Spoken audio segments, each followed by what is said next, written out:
Authentic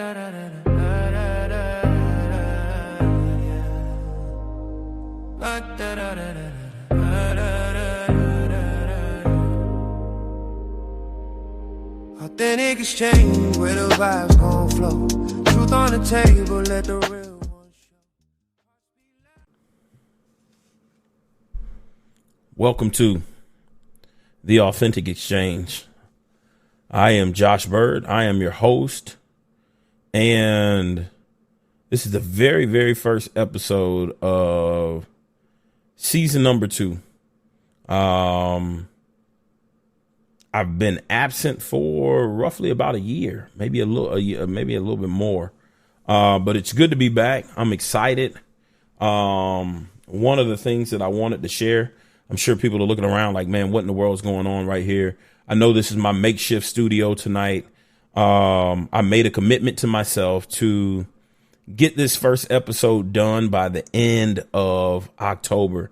And it is October 31st. And so it's 11:23 right now. And I am recording this just to honor the commitment that I gave and said to myself. And I share that with you guys in hopes that you do the same. Keep your word to yourself. Keep your word to yourself. There's so many times that we make commitments and we say we're going to do something and we don't do it. This is me on my soapbox right now, but keep and honor the commitments that you make to yourself. They are sacred. They are powerful. And they show that you value yourself. And so this is me making that commitment. This is me honoring that commitment. And I just say, excuse my makeshift studio today. Typically, we would shoot and film episodes from the barbershop. For those of you who don't know, I am a barber. And for me, this episode is really all about me figuring out and understanding and coming to a realization over the last few days that I am actually more than a barber. And so I am going to share some thoughts, share some ideas that I've had. And so for almost the last 15 years, almost a decade and a half, I've tried to get away from being a barber. My original plans were not to cut hair at all. I actually made a decision that I would cut hair when I lost my job. I lost my job. And my best friend and I were sitting down having breakfast, and he said, "Hey man, what are you going to do?" I remember saying, "Hey, I don't know. The only thing that I want to do, the only thing that I hear in my head, the only thing that I hear in my heart is that I want to help people." He's like, "Man, help people? Like, help people how?" And I remember telling him, "Hey man, I honestly, I don't know. I just know I want to help people." And he said, "Okay, well, have you thought about cutting hair?" And I laughed and I chuckled because my friend had asked me for 3 or 4 years if I had thought about cutting hair. And every single time I turned him down. I never really said why I turned him down, but I turned him down because I felt like barbering was beneath me. And so at that moment, sitting at the table as we're having breakfast, I said, "You know what? I ain't got nothing else to lose. Yes, sure, I'll do it." And I said it reluctantly, believing that I was only going to cut hair, for a year max while I figured out exactly what I wanted to do. And like I said, almost a decade and a half later, I'm still here and I'm actually doing what I love and what I enjoy. which is actually connecting with people, having conversations with people and having impact. I'm just doing it with a different approach, you know.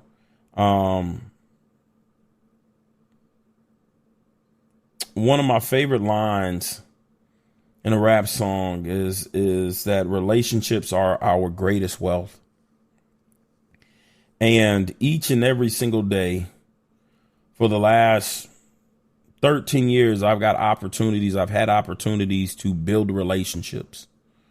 And I've had the opportunity to witness and see the power of those relationships with all of the different people that I have served, all of the different hair and heads that I've cut. I've had an opportunity to build relationships. And, you know, part of what I want to create here with the Authentic Exchange is understanding that these are more than conversations. I look at these episodes and, you know, what we're doing here and what we're creating is more than just conversations. They're not just random conversations that we're having, just shooting a breeze. It may come across that way, but, you know, I look at it and I'm really striving to create connection for the guest. I'm really striving to create connection with each and every listener out here. Hopefully something that I'm saying or something that a guest says resonates, something, you know, encourages or empowers you, you know, something makes you, you know, feel or think that like, oh, man, you know what, you know, I understand what it feels like to be in that position. And so wildly enough, I'll say some of the most impactful moments in my life have come from behind the chair. And part of me not fully embracing or accepting being a barber came from the ridiculous notion that it was a lowly position. Anyone who's ever been to networking events, anyone who's ever been to mixers and things like that, you usually get people to come up to you and they ask, oh, well, what do you do? And what do you do is a way to size you up. It's a way to figure out how much respect I should give you. And most times when I would say, hey, I'm a barber, me having my own reservations projected to other people that, hey, you know, what I do is not that important. And so people would kind of look at it. They would act or respond in a certain way. And it kept reinforcing this idea, this notion that I had that, you know, barbering really wasn't something to be proud of, something to take pride in. Even though I know that barbering has been phenomenal, and I have a deep respect for the craft, I didn't accept it on all levels. And so for years I would cringe when people ask, you know, what I did. And I would try to, you know, get around it because I didn't think it was worthy in my eyes. And, you know, it's one of those things where I'm grateful again for every interaction that I have behind the chair. I'm grateful for the conversation that I had a couple of weeks ago. I got a chance to have a conversation with a young man, and after speaking with him, after, you know, cutting his hair, and we're going back and forth, and I'm asking him some questions, and I'm picking his brain, and I'm just trying to get him to think. I'm just trying to expand his perspective. And we're having a conversation, and, you know, once we finished the conversation, it was really, really cool. I could see he had a lot to think about. I could see the gears turning in his mind. And he walked out of the shop, got in the car, and his mom stayed behind just a few minutes. His mom stayed behind, and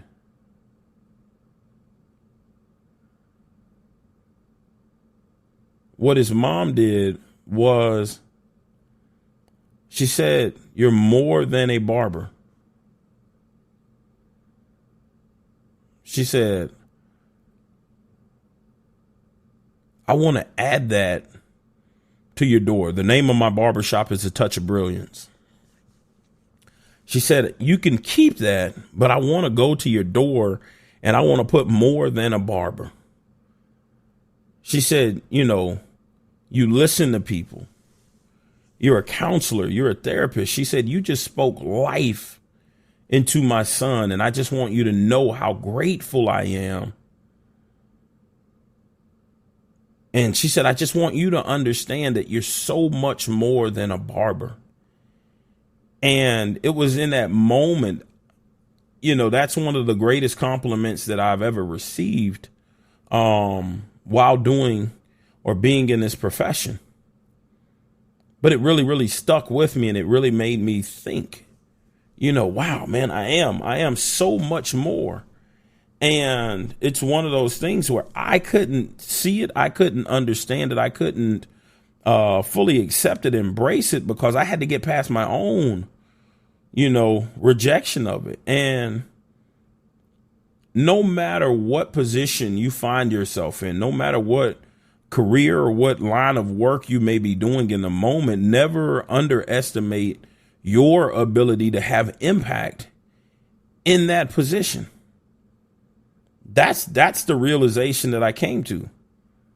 I'm having impact every single day, and I just get to do it with a pair of clippers in my hand.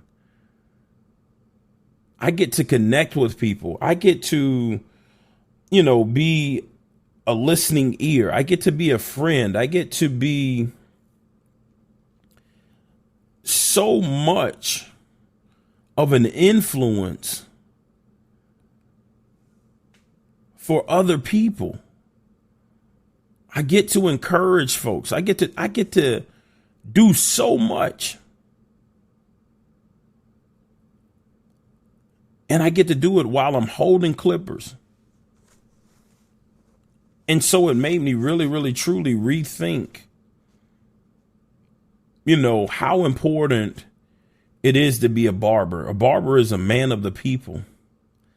And it really made me go back to that conversation at breakfast with my friend 13, 14 years ago. We're sitting down having that conversation, and me saying, I just want to help people. I didn't make a distinction about how I was going to help people or what I was going to be doing. I said I wanted to help people. And what I can say is that I've touched more lives and I've been able to help more people from behind the chair than I've ever done in any other facet of life. There are so many people that, if you know me, if you've seen me, I used to be extremely active in church. I used to do a whole lot of different things, sing a lot of songs, pray a lot of prayers, all of the church stuff. And there are many people who are like, oh man, wow, you had some level of impact there.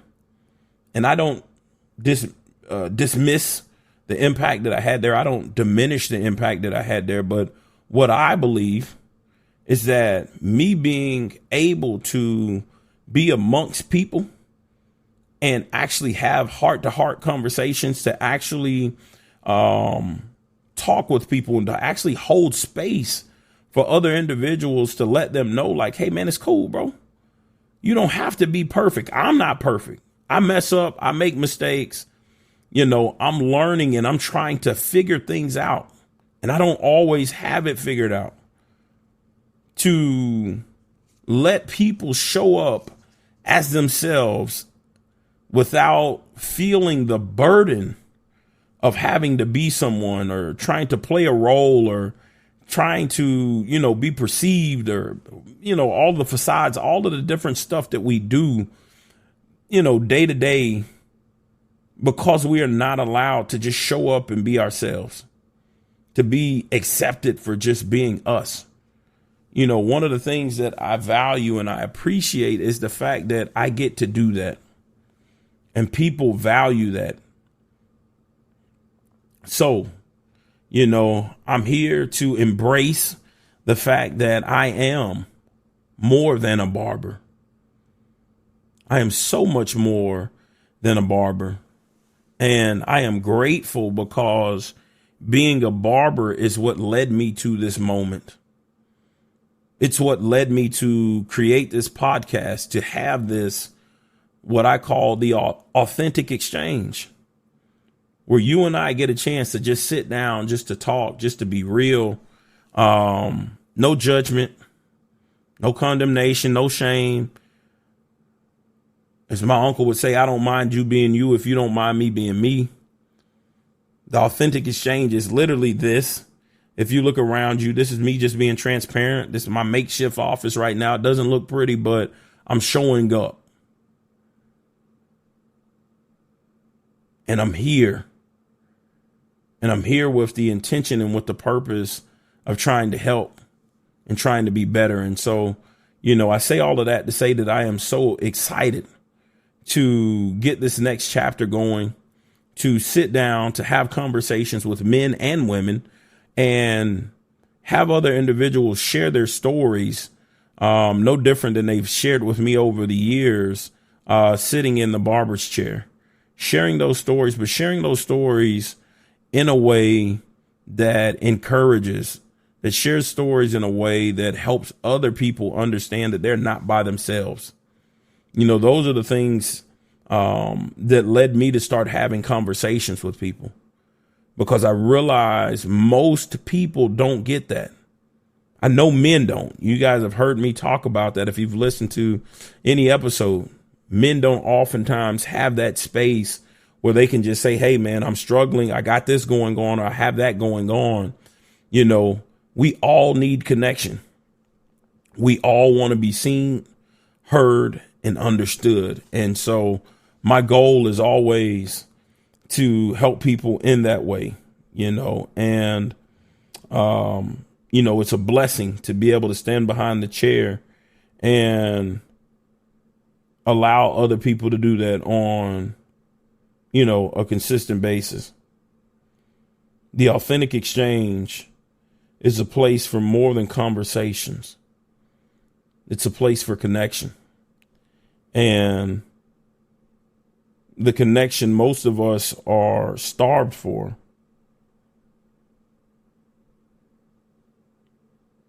The idea of coming together, sharing stories, overcoming together, it's the goal. That's all this is about. I hope that you stay tuned. You tune in for more. This is episode 1, season 2, real, raw, unfiltered, unchanged, no shame. I'm here all day, every day. Reach out if you have something to say. Reach out if you want to have a conversation. Reach out if you just need a listening ear. I value you. I love you. I appreciate you. And until next time, peace.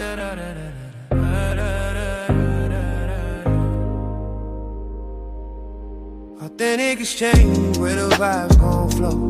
Truth on the table, let the real